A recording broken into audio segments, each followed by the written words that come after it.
का हो ठीक बाड़ा लो आ जाइल बनी जन लो चलल चल के मेट्रो पे कैसे दिल्ली में चढ़ल जाला देखाव तनी देखा लो भाई सीढ़ी चढ़े जाला अपना मन चढ़े जाला सीढ़ी ह बड़ी डर लगेला कुल्ले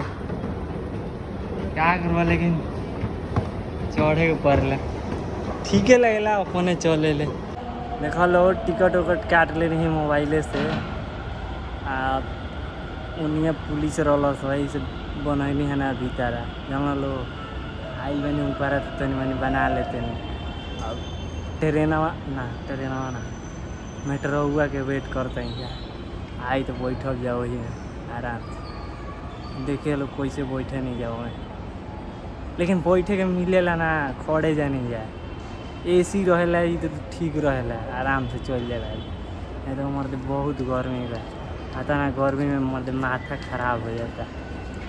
ठीक बा देखो तो कब आवत देख लो यही जे बानी जा वेट करते नहीं जा देख लो ये मेट्रो स्टेशन हटे बुट्टे निकल देखा तर खाली बैग एकदम जाए के बाद हमने एक जगह काम नहीं जाता देखा तो जो कब ले ट्रेनवा आवती है ठीक बा ट्रेनवा आवती है तो देखावत है तो हम लोग देखा लो ट्रेनिया आ गई भैया जाते हैं जब बैठे चुपचाप रही लोग कुछ बोलिए लोग ट्रेनिया आ गई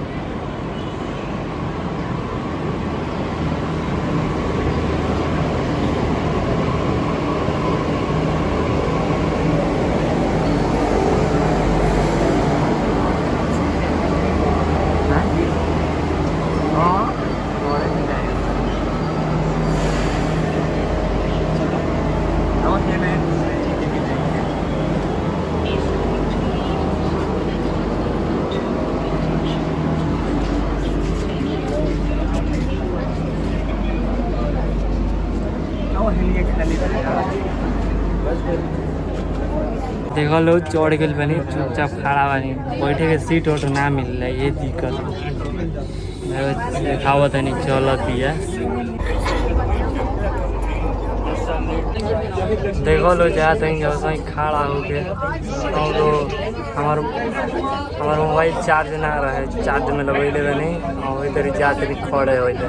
ये ठीक बा देख लो चार्ज में एकदम लगा लो जात रहो कोनो टेंशन नहीं है ये देखो तो लो एसी लगैले बड़ो से जन लो एकदम हमें ठंडा हवा होता है एकदम बहुत ठंडा हवा होता आराम से ही में खा रहो साला हमनी और रही तो दिन भर ही में रह जती जा घर ही नहीं जती दिन भर आता ना गर्मी में मरते बाहर निकलल बना था चाहे तो टाइम ना मिले ना तो हम यहीं में रह जाती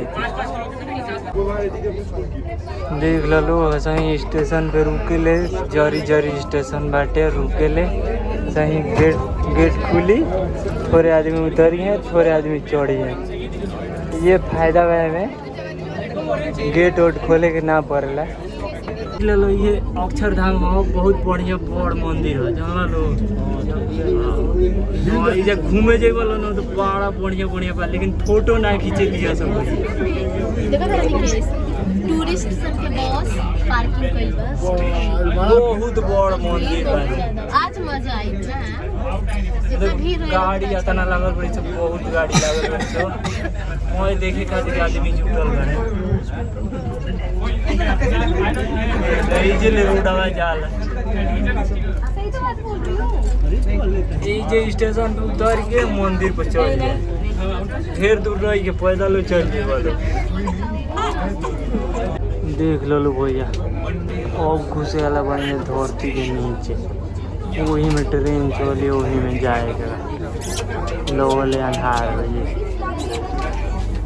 देख लो घूस कोई नहीं जाए एकदम अंदर अंधारा में अब हमने स्टेशन आई उतरे के बाद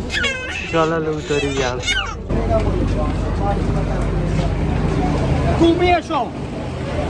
देख लो उतर के नहीं जाए